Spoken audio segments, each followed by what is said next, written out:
Fue una risa. No una pelea, no un grito. Ni siquiera una confesión susurrada a las 2 de la madrugada como esperarías de una historia como esta. Fue una risa, aguda, envenenada, despreocupada, que quebró algo muy profundo dentro de mí. Ni siquiera la escuché en persona. Llegó a través de una nota de voz granulada en Messenger, una de esas que se envían por error.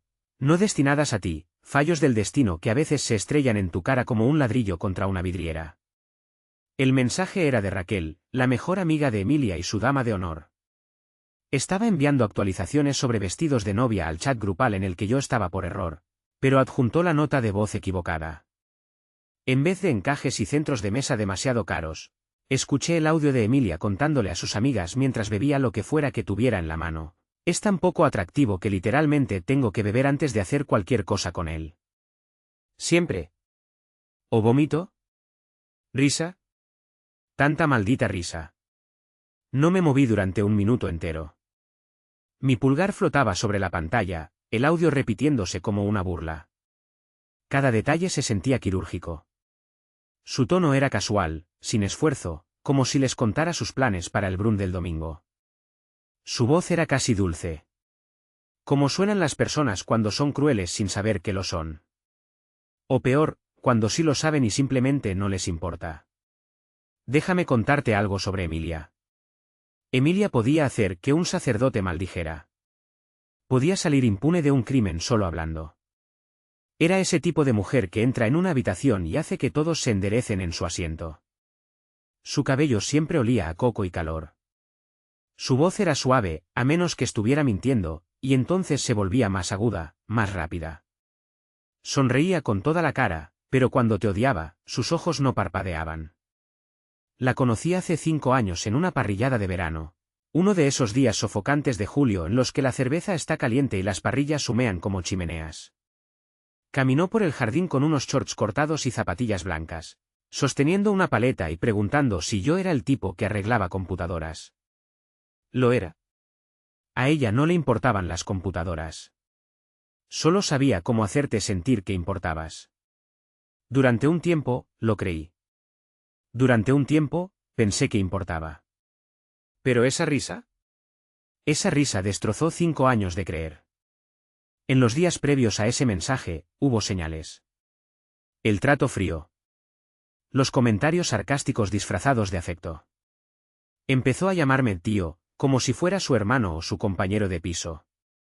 Ponía los ojos en blanco cuando entraba en una habitación. Si tocaba su muslo bajo la manta, se apartaba y decía, no empieces. Antes me besaba como si me echara de menos.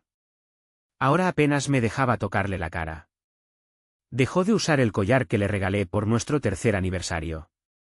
Dijo que no iba con su nuevo estilo. Cambió la contraseña de su teléfono. Dejó de preguntarme cómo me había ido el día. Antes se reía de mis chistes tontos. No soy gracioso, pero lo intentaba. Últimamente solo me miraba en blanco, como si estuviera perdiendo su tiempo. ¿Y las noches de chicas? Esas que antes eran una vez al mes, quizás 2. Se volvieron 2 veces por semana. Siempre en bares de los que nunca había oído hablar. Siempre terminaban con ella tambaleándose a las 2 de la mañana, apestando a tequila y al perfume de otro hombre, diciendo que compartió taxi con Raquel o con el nuevo becario del trabajo. Su lápiz labial manchado. Su teléfono muerto. Su voz molesta, como si yo fuera el que arruinaba la noche. No la acusé. Al principio, no. Me hice más gaslighting a mí mismo del que ella jamás podría haber hecho. Me dije que era el estrés de la boda. Que estaba abrumada. Que solo necesitaba espacio. Me desviví por ayudar. Investigué todos los proveedores. Reservé la banda. Pagué la maldita fianza del lugar mientras ella estaba demasiado ocupada en su viaje de chicas a Palm Springs. Al que, por cierto, no fui invitado. El mismo viaje en el que, al parecer, se reía de lo feo que soy y de cómo le revuelvo el estómago. Así que después de escuchar la grabación, no dormí. Me quedé ahí, sudando en mi propia cama que ella apenas tocaba ya. Las paredes se sentían más pequeñas. La repetía una y otra vez, como si al oírla suficientes veces se transformara en algo distinto. Algo menos cruel. Algo perdonable. No lo hizo. Al día siguiente, no la enfrenté. No pude. Necesitaba más. Necesitaba estar seguro, aunque ya lo estaba. Así que hice algo de lo que no estoy orgulloso. Tomé su teléfono mientras estaba en la ducha. Sabía la contraseña, se le olvidó que la había vuelto a cambiar por la fecha de cumpleaños de su perro. Revisé sus mensajes. No los SMS, era demasiado lista para eso. Revisé Snapchat. Mensajes directos de Instagram. WhatsApp. Y ahí estaba. Su nombre era Marcos. Era barman en uno de esos lugares a los que juró que odiaba ir. Había mensajes coquetos. Selfies nocturnos. Un mensaje decía, él ya se durmió en el sofá otra vez. Podría escabullirme y estar ahí en 20 si aún estás despierto cara besando. Ese mensaje tenía la misma fecha de la noche que me dijo que estaba demasiado enferma para cenar y que necesitaba descansar. Lo miré. Y no lloré. No en ese momento. Solo me quedé ahí, sosteniendo el teléfono que aún tenía en la pantalla de bloqueo una foto nuestra en la playa. Yo sonriendo.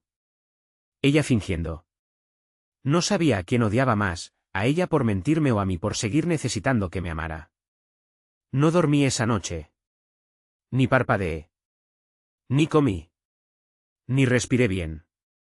Era un silencio que se envolvía alrededor de mi cabeza como plástico. No solo oías tu corazón.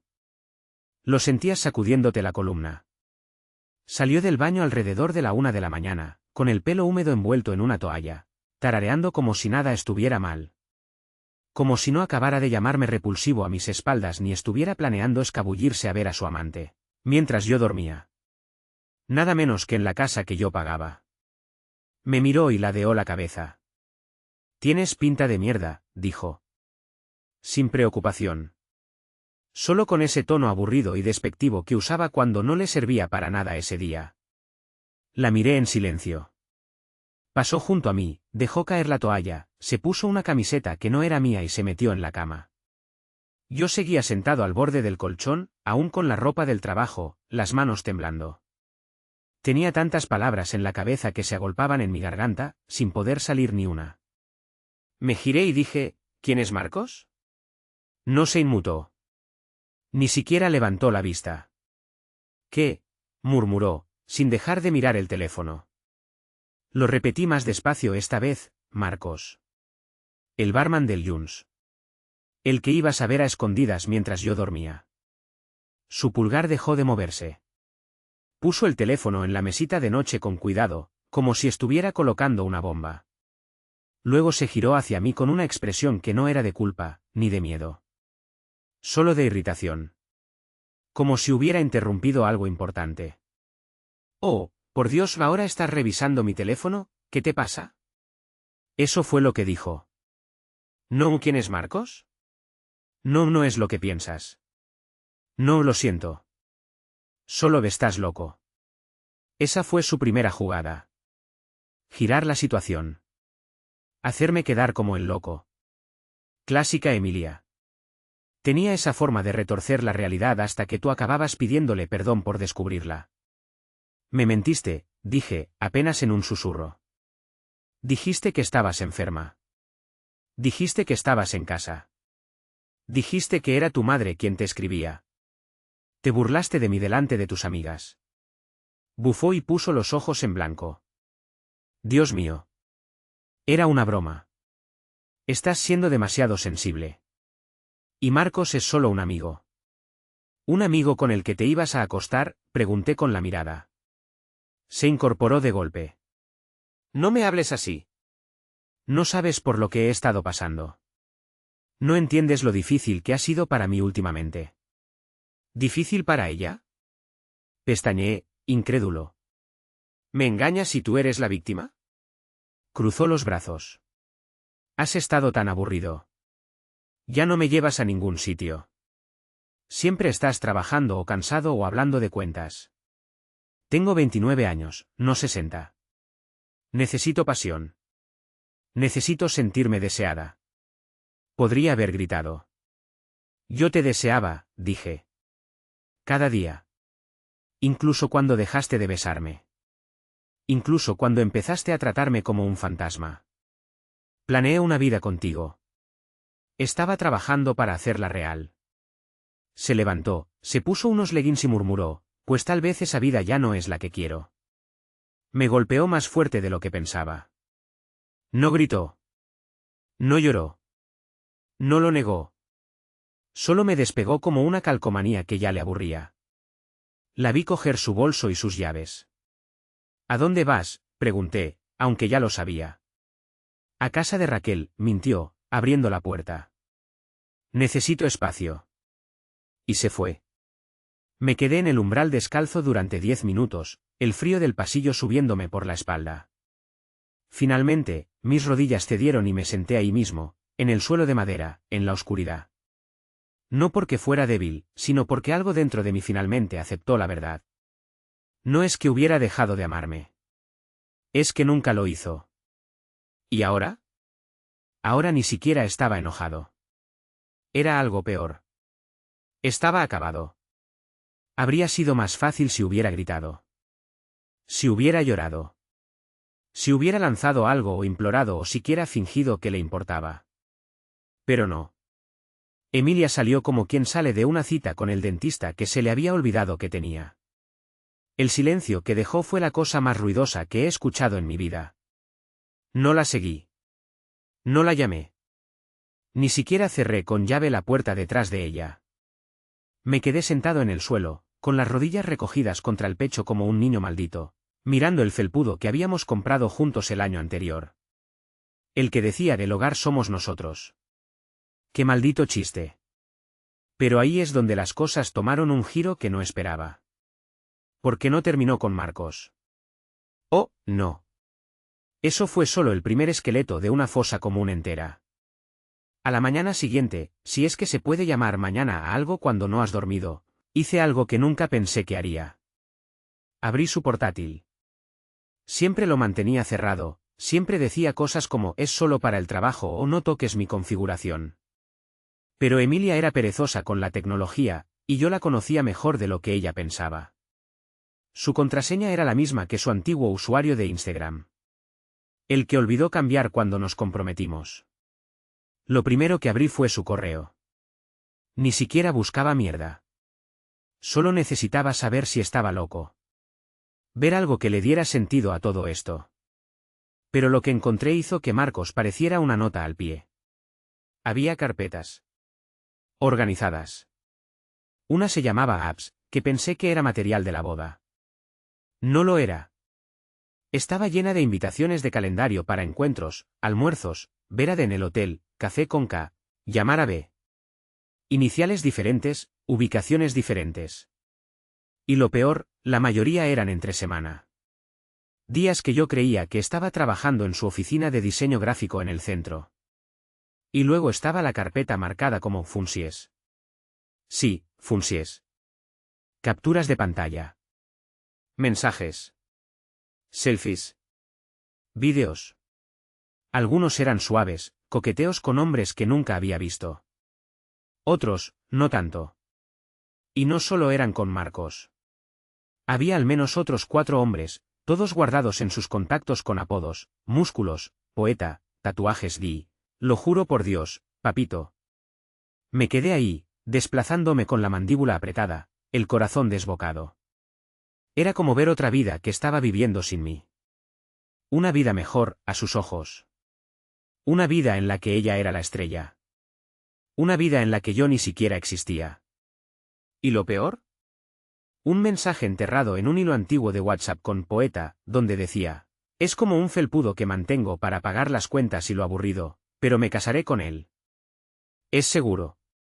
Confiable. Mi plan B si nada más caliente resulta. Deja que eso se te hunda. No era su pareja. Era su estrategia de salida. Su alternativa de emergencia. Su maldito plan B humano. Fue ahí cuando dejé de sentir dolor. Fue ahí cuando algo se rompió. Algo frío se asentó en mi pecho. Una especie de entumecimiento que nunca había conocido. Mi amor por ella murió. Un tiro limpio.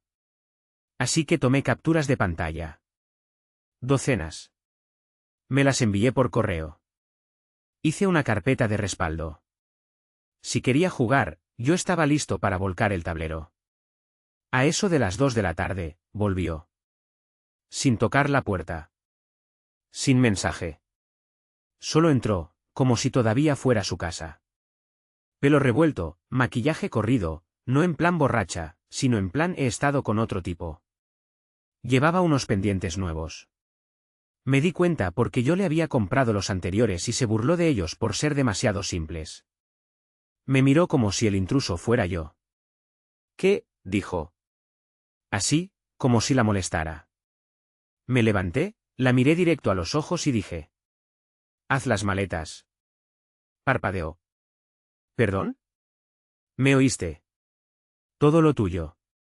Fuera de esta casa. ¿Hoy? Ahora. Me lanzó una sonrisita. Esa sonrisa arrogante, desdeñosa, que usaba cuando creía que tenía el control. Estás siendo dramático, dijo. ¿Podemos hablarlo? Caminé hasta la mesa, abrí mi portátil y giré la pantalla hacia ella. Dejé que la verdad hablara por sí sola. Silencio. Miró la carpeta titulada Tu vida sucia.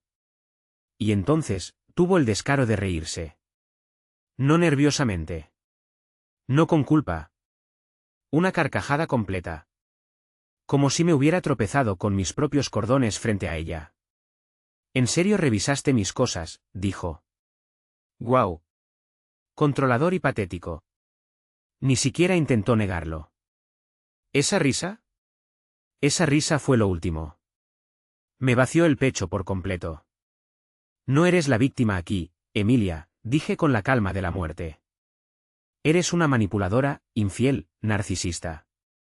Y se acabó.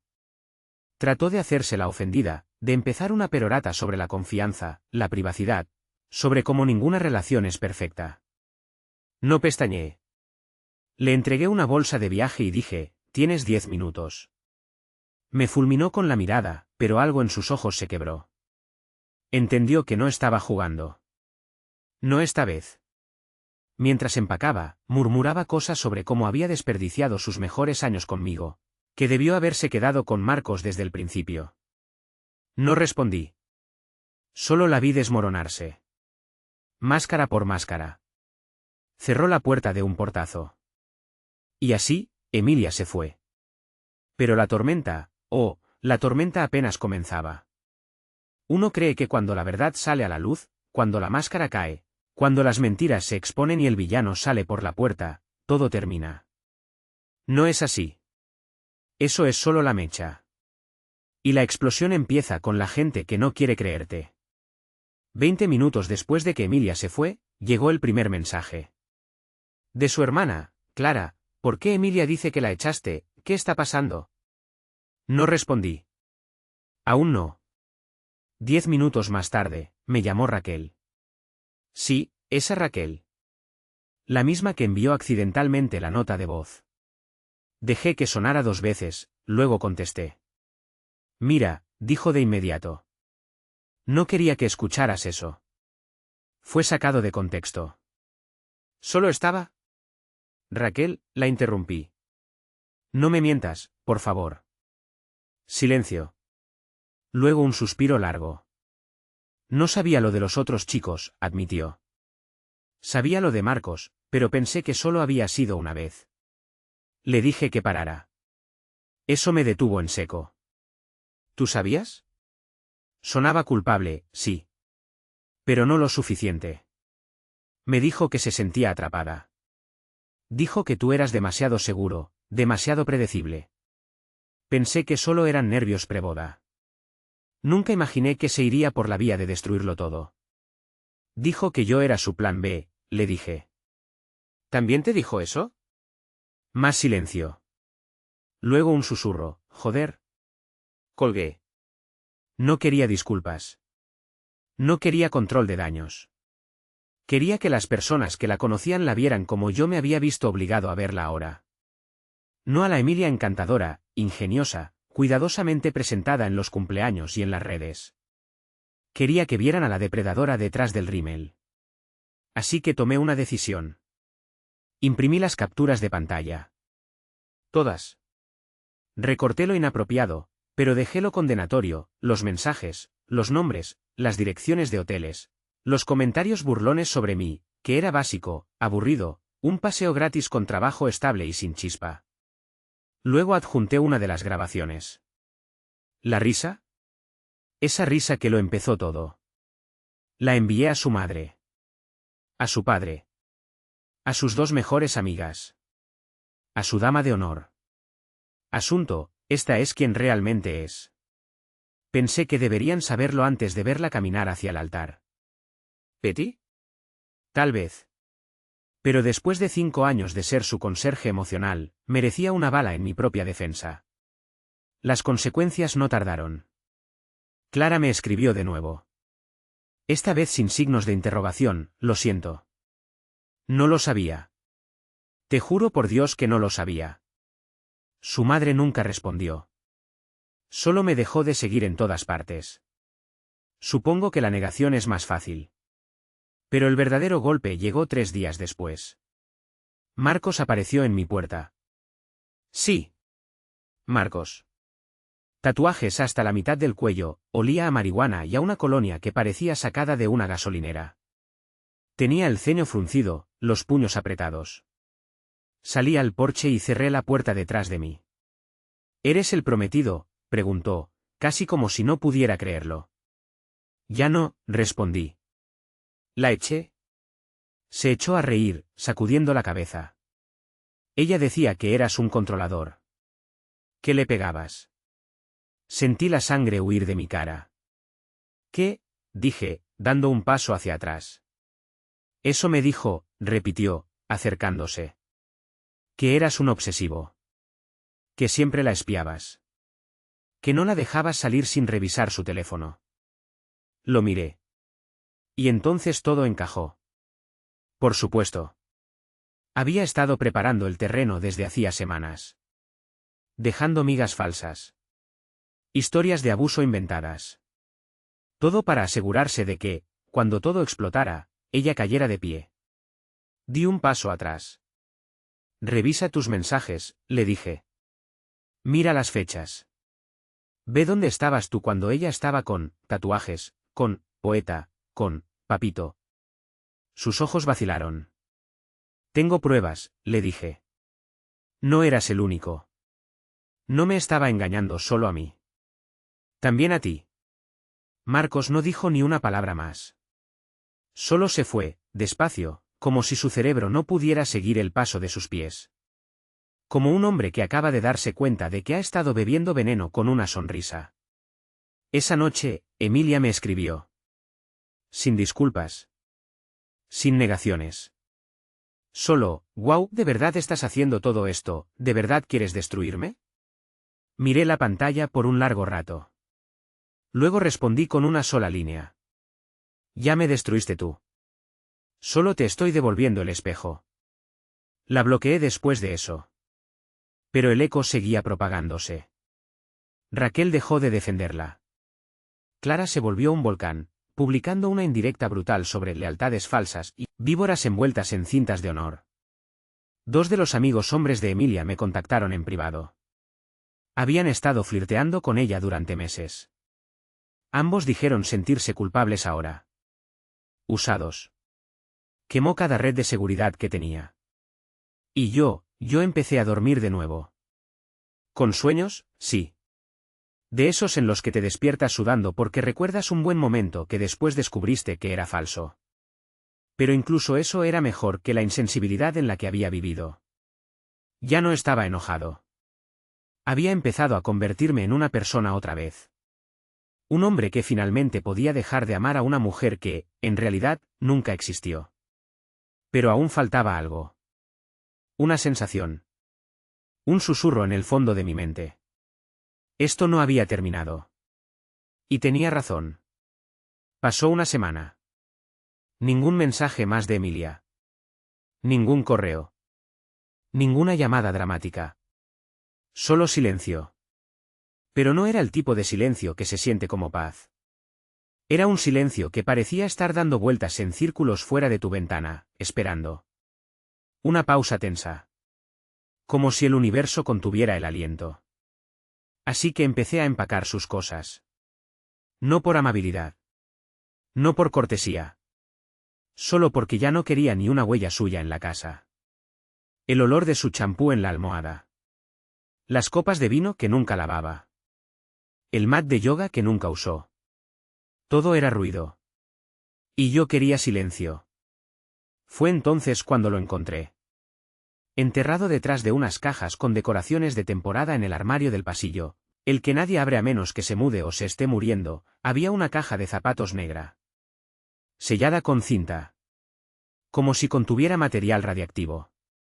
Tenía su letra encima, inclinada y tenue. Caja fuerte. ¿Privado? Al principio no iba a abrirla. Pero entonces recordé lo que le dijo a Marcos. ¿Él me pega? Esa mentira. La mentira que, si ella decidía jugar realmente la carta de la víctima, podría haber arruinado mi vida. Y si tenía dentro de ella ese veneno, si podía convertirme en un monstruo a los ojos de los demás con una sola historia. Entonces yo tenía derecho a saber qué más estaba escondiendo. Corté la cinta. Levanté la tapa. Y lo que encontré fue una vida que no sabía que ella vivía. Fotos. Docenas. No de nosotros. De ella. Con hombres que jamás había visto. Algunas eran selfies en habitaciones de hotel. Otras, más íntimas. Privadas. Descaradamente casuales. Todas con fecha. Todas solapadas con los años en que supuestamente estábamos juntos. Pero lo peor no eran las fotos. Eran las cartas. Cartas escritas a mano. De ellos. Algunas dulces. Otras sucias. Otras tan obsesivas que daban miedo. Y las había guardado. Las había etiquetado. Clasificado. Había pequeñas notas en su caligrafía al pie de algunas. Solo sirve para noches. Habla mucho, pero paga la cena. Como si fueran productos. Como si fueran malditas existencias. Y luego vi un sobre. Con mi nombre. Lo juro por Dios, me temblaban las manos al abrirlo. Pensé que sería una carta de despedida. Una confesión. Algo, al menos, que redimiera una milésima parte de ella. No. Era una lista. Titulada, Pros y contras de quedarme con Jacob. Sí. Una maldita lista de ventajas y desventajas. Sobre mí. El hombre con el que se iba a casar. El mismo que ayudó a su madre durante la quimioterapia. El mismo que vendió su moto para ayudarla a pagar sus deudas. Y decía, palabra por palabra. Pros. Paga todo. Buena relación con mis padres. No es feo, solo promedio. Nunca me dejaría. Probablemente. Seguro. Estable. No me engañaría. De bajo mantenimiento. Tiene seguro médico. Contras. Aburrido. Predecible. Demasiado emocional. Sin suficiente ambición. Apariencia promedio. Sin chispa. No me reta. Mala energía de chico bueno. Demasiado joven. Nunca me hace sentir deseada. La leí 3 veces. Cada vez, algo en mí moría un poco más. Y lo que lo hizo aún peor. Lo que fue como verter ácido en una herida. Fue darme cuenta de que cada cosa que ella me dijo sobre el amor, sobre nosotros, sobre nuestro futuro, había sido pesada y medida. Como si yo fuera una maldita solicitud de préstamo. No era una persona. Era una apuesta. Una inversión. Un plan B. Me senté en el pasillo con esa lista en el regazo, rodeado de sus cosas. Creo que me desconecté por unos minutos. No físicamente. Emocionalmente. No hubo gritos. Ni puñetazos a la pared.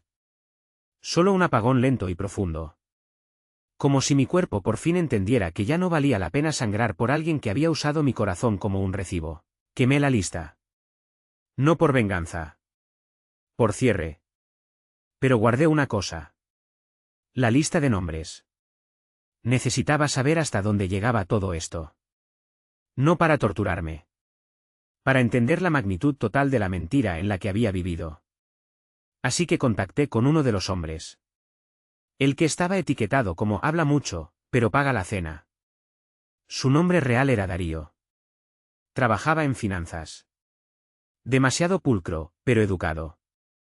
Cuando le escribí, me presenté y le dije quién era. Respondió en menos de una hora. ¿Y adivina qué? Él creía que eran exclusivos. Él pensaba que él era el novio. No yo. No Marcos. Ni Papito, ni el poeta. Emilia había estado viviendo al menos 4 relaciones separadas al mismo tiempo. Versiones distintas de sí misma para cada uno. Dulce y ambiciosa para Darío. Salvaje y provocadora para Marcos. Profunda y sensible para Poeta. ¿Y para mí? La esposa en formación. La apuesta a largo plazo. El respaldo. Casi me reí. Casi. En lugar de eso, le di las gracias a Darío. Hablamos más de una hora. Y, de forma extraña, me ayudó. Comparar notas. Darse cuenta de que habíamos sido engañados por la misma actriz interpretando 4 papeles distintos.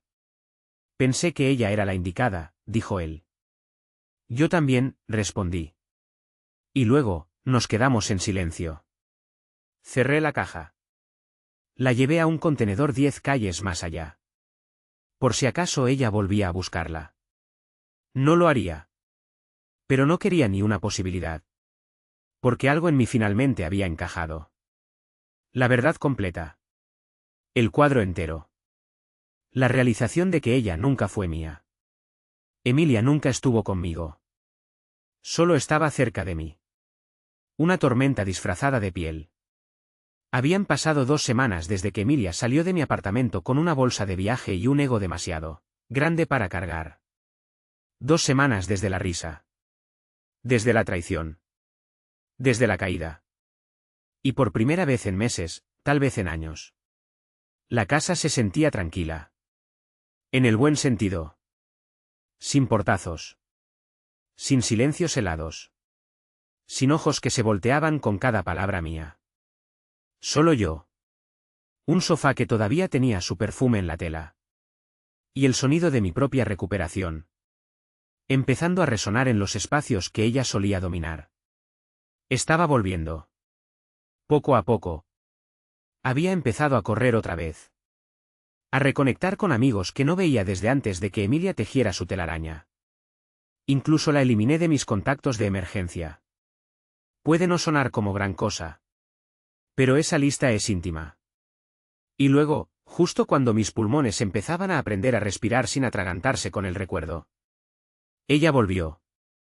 Era un jueves. El cielo gris, pesado, con ese aire denso que parece anunciar algo malo. Eran las 5:45 de la tarde, en punto, cuando tocaron la puerta. Golpes firmes. Urgentes. Como si alguien esperara ser atendido ya. Abrí.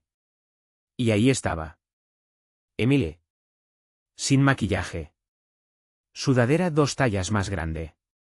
El pelo recogido en uno de esos moños desordenados que, por alguna maldita razón, le seguían quedando bien. Pero sus ojos. Sus ojos eran diferentes. No tristes. No enojados. Calculadores. Hola, dijo. Como si todavía fuéramos algo. Como si no hubieran pasado 2 semanas de silencio. Como si no hubiera destrozado mi vida y bailado entre los pedazos. No respondí. Solo me apoyé en el marco de la puerta y esperé. Bajó la mirada, se frotó las mangas. ¿Puedo pasar? Negué con la cabeza. Asintió. Como si lo esperara. Se mordió el labio. Ese gesto fingidamente nervioso que usaba cuando estaba a punto de soltar una mentira. Solo, siento que no llegamos a hablar, dijo. Casi me reí. ¿Hablar? Dije. Después de que te descubrí con 4 hombres y burlándote de mí con tus amigas, ¿esa conversación? Levantó la mirada. No había dolor en sus ojos. Ni remordimiento. Solo cálculo. Entonces lo dijo. La frase que sabía que vendría. Cometí errores, ¿ok? Lo sé. Pero también sé que lo nuestro fue real. Fuiste bueno conmigo. Seguro. Extraño eso. Crucé los brazos. No me extrañas a mí. Extrañas la estabilidad. Extraño nosotros, dijo, dando un paso hacia mí. Estaba confundida. No sabía lo que quería. Todo se volvió tan caótico. Tú creaste el caos, la interrumpí. Lo curaste como si fuera un maldito tablero de paintest. Miró al suelo de nuevo, pretendiendo estar dolida. Pero su cuerpo se inclinaba hacia adelante. Pensaba que con unas cuantas lágrimas y una promesa de cambio yo cedería, como siempre. Pero yo ya no era el hombre que dejó atrás. Yo había visto el plano completo de su enfermedad. Encontré la caja, dije. Sus ojos se abrieron como si le hubiera dado una bofetada. Asentí. Sí. Las cartas. Las etiquetas. ¿La lista? Ni siquiera lo negó. Solo suspiró. No deberías haber visto eso. Como si me hubiera colado en su galería privada de veneno. Y estuviera molesta porque no toqué antes de entrar. Esa lista era una broma con Raquel, dijo rápido. Un desahogo estúpido. Te lo tomaste demasiado en serio. Me lo tomé exactamente tan en serio como tú lo escribiste, dije. Me redujiste a una maldita hoja de cálculo, Emilia. Dio un paso atrás. Solo uno.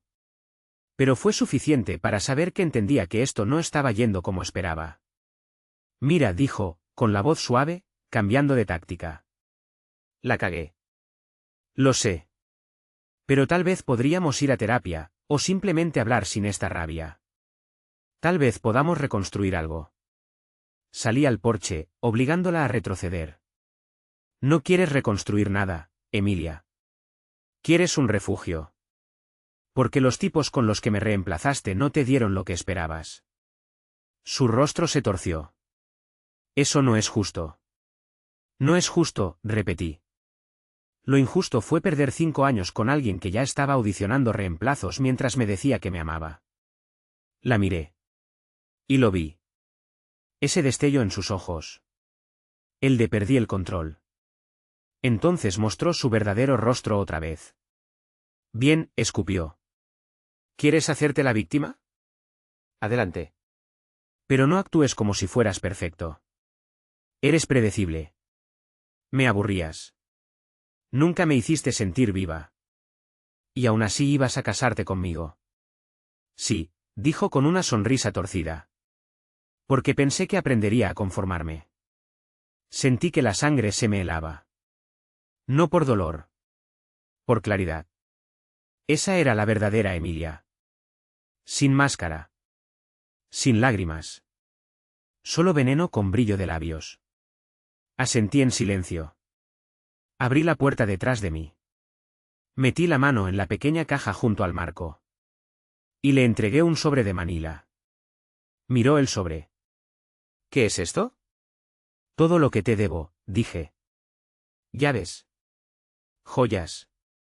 Tu correspondencia. Y el cheque por la mitad del depósito que nunca pagaste. Lo miró. Luego me miró a mí. ¿Eso es todo? Eso es libertad, respondí. Y cerré la puerta. Por primera vez desde que se arrastró a mi vida. Me sentí seguro en mi propia casa. Me apoyé en la pared y exhalé. No solo aire.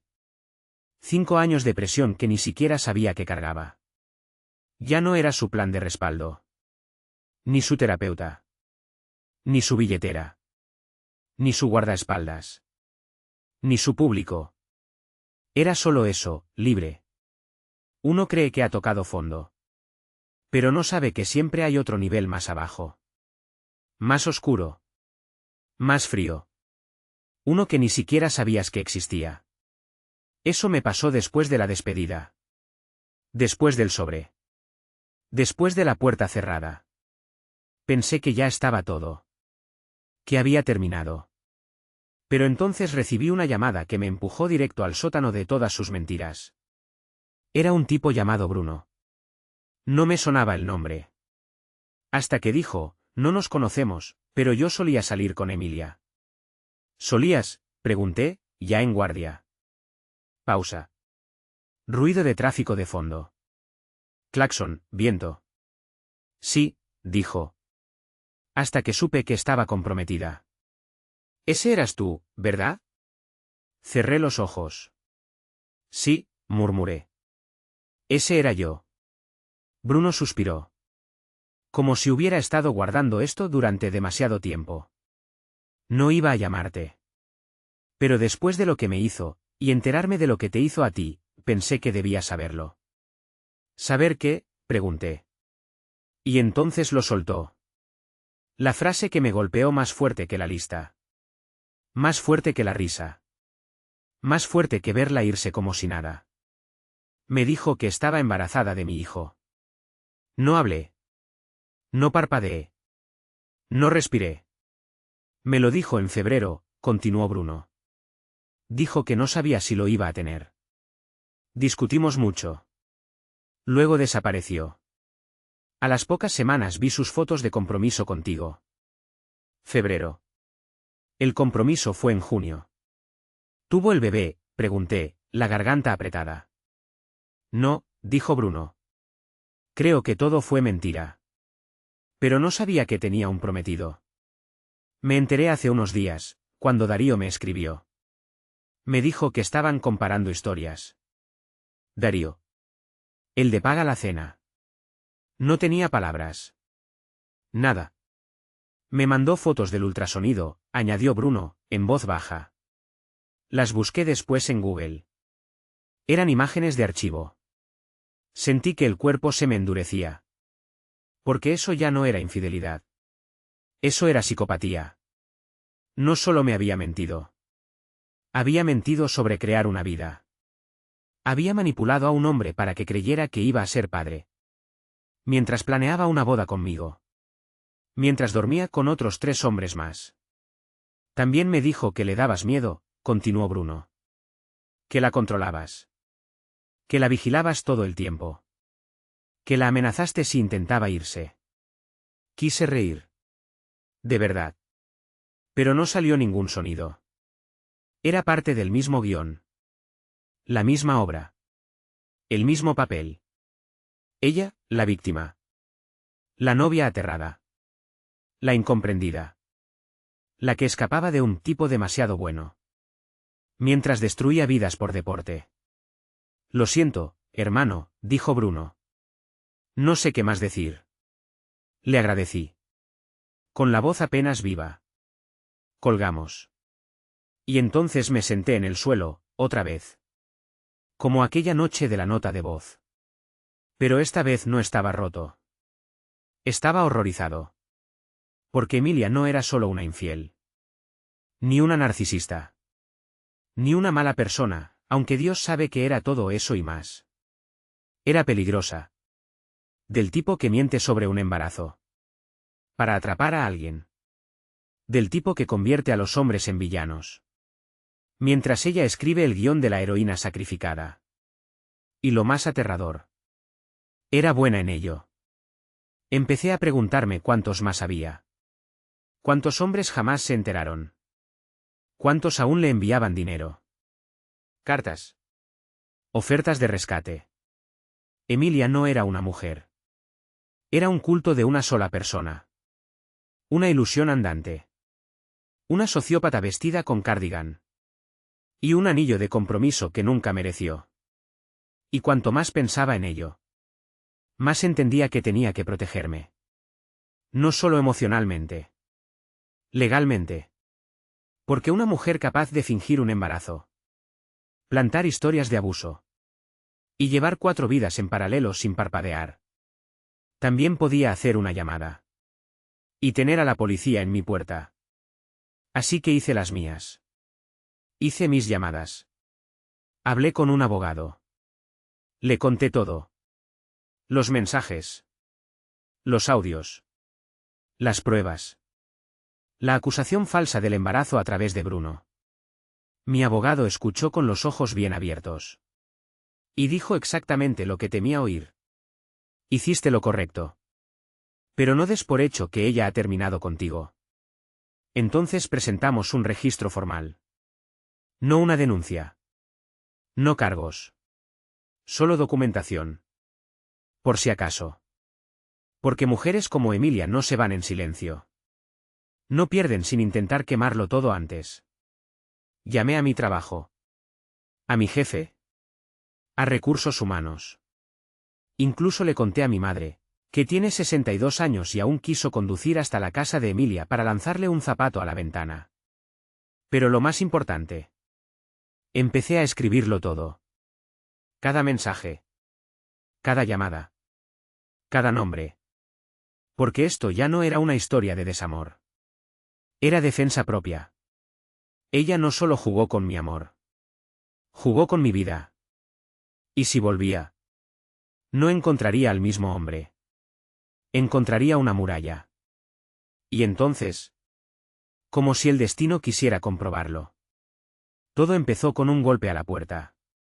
Igual que la vez anterior. Pero esta vez, no era Emilia quien estaba ahí. Eran dos policías. Martes por la mañana. Recién salido de la ducha. Toalla en la cintura. Aún medio dormido. Pensando en el desayuno. Fingiendo que mi vida no era una película de terror en cámara lenta. Van, van, van. Abrí. Dos agentes. Cuarentones. Sin una sonrisa. Jacob Molina, preguntó uno, ya sacando algo del bolsillo. Asentí. Hemos recibido una denuncia de una mujer llamada Emilia Lázaro. Dice que usted la ha estado acosando, enviando amenazas. Siguiéndola, presentándose en su apartamento sin invitación. Juro que el mundo se me inclinó por un segundo. Solté el aire. Levanté un dedo. Denme 2 minutos. Caminé hacia adentro. Sin pánico. Sin gritar. Solo con resolución. Fui al cajón. Saqué la carpeta. La que preparé para este momento exacto. Mi abogado me advirtió que podría pasar. Que ella intentaría girarlo todo otra vez. Y cuando la verdad deja de servirle a alguien como ella. Siempre van por el botón nuclear. Volví a salir. Toalla aún en la cintura. Vapor saliendo aún de mis hombros. Les extendí la carpeta. Empiecen en la segunda pestaña, les dije. Luego vayan al mensaje del 14 de marzo. Y escuchen el audio. La oirán decirle a sus amigas que solo está conmigo porque soy, seguro, y lo bastante tonto como para quedarme. Punto. Los agentes la revisaron ahí mismo, en mi porche. Uno de ellos alzó una ceja. El otro solo murmuró. ¿Carajo? Me apoyé en la pared. Sin moverme. Sin parpadear. Ella me engañó con al menos 4 hombres, dije. Mintió sobre un embarazo. La descubrí. La eché. Volvió. Le dije que no. Esto es venganza. No dijeron mucho más. Solo intercambiaron una mirada. Me devolvieron la carpeta. Mantente tranquilo. Documenta todo. No vamos a presentar cargos. Pero haremos seguimiento con ella. El mensaje era claro. Esto no ha terminado. Emilia estaba intentando quemar la casa. Y no le importaba si la atrapaban con el fósforo en la mano. Llamé a mi abogado de inmediato. Me sugirió presentar una orden de alejamiento. No como una amenaza. No como una jugada. Sino como una barrera real. Un límite legal. No solo para detener su acoso. Sino para dejar constancia de que. Por escrito. Yo le pedí que se mantuviera lejos. Así lo hicimos. La redactamos. La firmamos. La enviamos por correo certificado. Seguimiento incluido. A prueba de todo. Pero ni eso bastó. Porque 2 días después, recibí una llamada. De Raquel. Sí. Esa Raquel. Sonaba alterada. La voz temblorosa. Acabo de salir de su departamento, dijo. Jaque, necesita saber algo. Adelante. Le está diciendo a la gente que la golpeaste. Mi sangre se congeló. Está buscando simpatía. Dice que la empujaste contra una pared. Que la sacaste de casa a la fuerza. Al principio no lo creí. Pero hoy llegó al brunch con un maldito moretón en el brazo. Y dijo que se lo hiciste tú.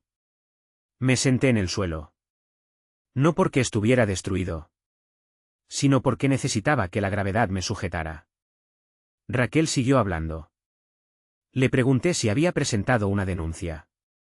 Dijo que estaba pensando en hacerlo. Pero vi su teléfono. Le estaba escribiendo a ese tal Marcos. Diciéndole que fue por una manija de puerta. Y que iba a sacarle provecho, para hacerte quedar como un peligro. No podía hablar. Estaba mudo. Jaque, dijo Raquel, esto ya no se trata de ti. Esto se trata de control. Necesita a alguien que sea el villano. Y tú estás demasiado cerca. La agradecí. De verdad. Quizás antes había sido parte del engranaje tóxico. Pero ahora.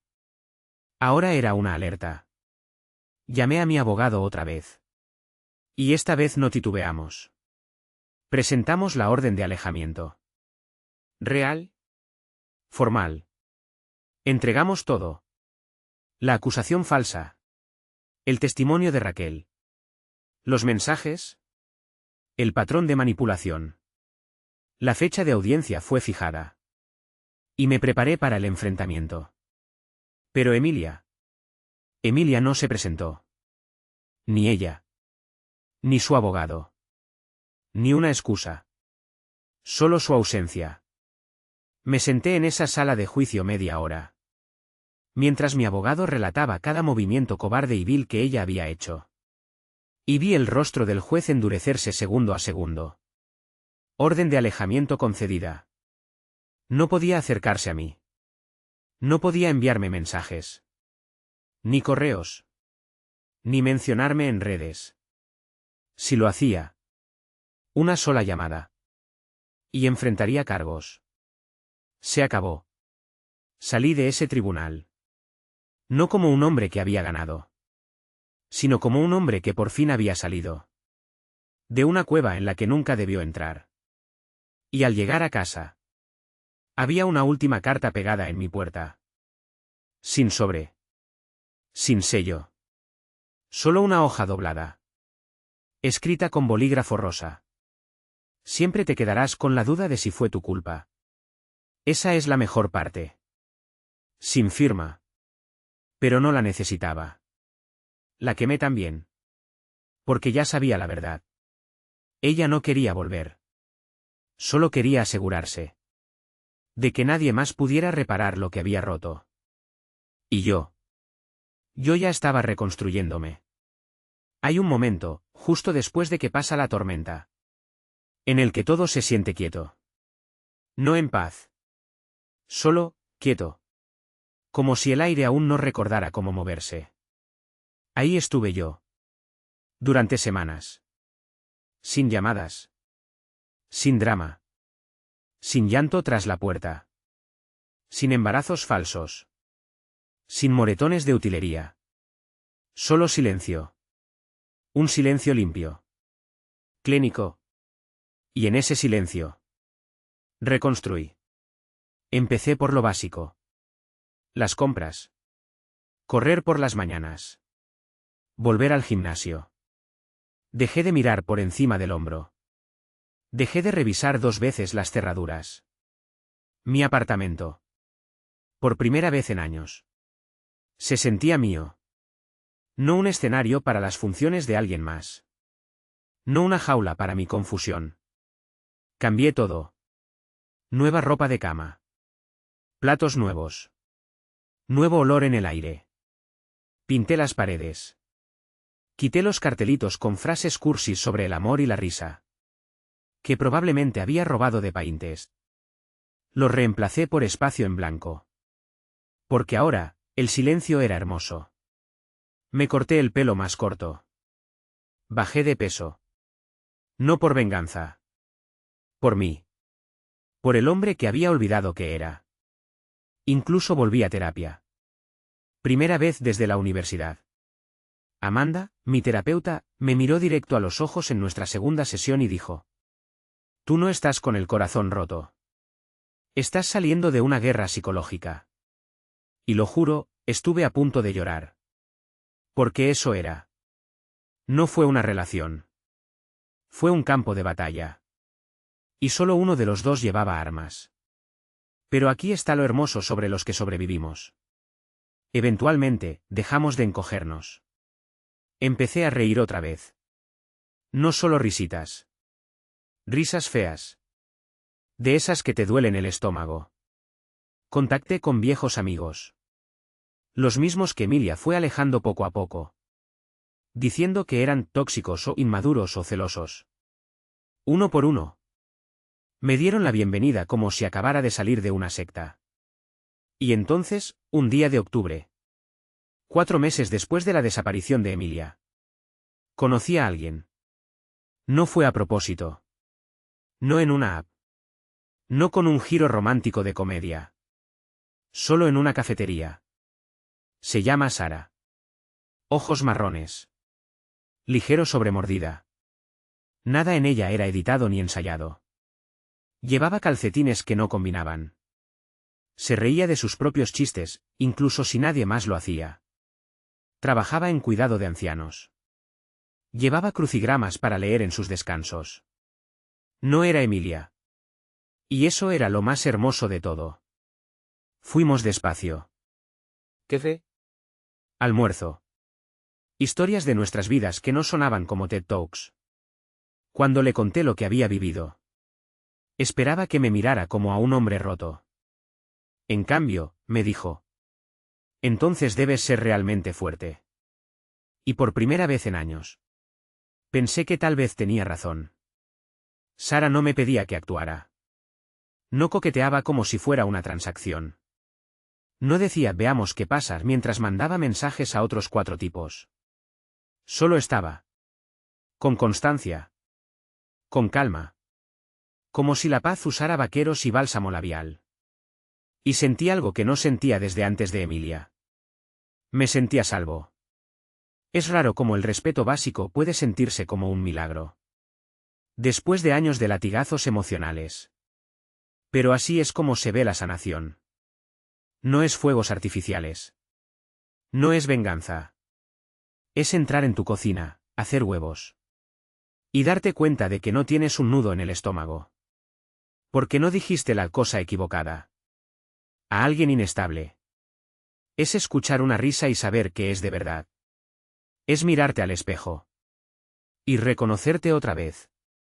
Sara nunca intentó arreglarme. Simplemente me vio.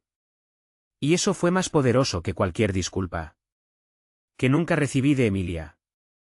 Porque aquí está la verdad. La mejor venganza. No es exponer a tu ex. Ni gritar tu historia al mundo. Eso ayuda. Pero se desvanece. La mejor venganza. Es sobrevivir mejor de lo que jamás imaginaron. Es convertirte en alguien a quien ya no pueden tocar. Es prosperar en la vida que intentaron destruir. Es mirar atrás y darte cuenta de que te perdieron. Y esa pérdida. Jamás la admitirán. Pero la sentirán. El resto de su vida hueca y performativa. Emilia no me rompió. Me liberó. ¿Y ahora? Soy libre de formas que ni siquiera sabía que no lo era antes. Nunca pensé que llegaría a esta parte. No porque no creyera que sanar era posible. Sino porque no podía imaginarme llegar a un lugar. Donde ella ya no importara. Pero aquí estoy. Y no importa. No pienso en Emilia al despertar. No estiro la mano hacia el teléfono esperando caos. No ensayo discusiones en la ducha.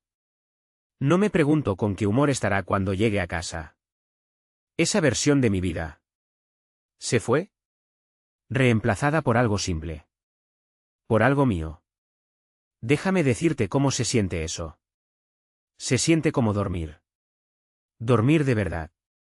Soñar sin despertarse en pánico. Como pasear por el supermercado. Sin que nadie cuestione cada compra. O se burle de tu marca de cereales. Como si fuera un defecto de carácter. Se siente como una risa. Que no es actuación. Como un amor. Donde nadie lleva cuentas.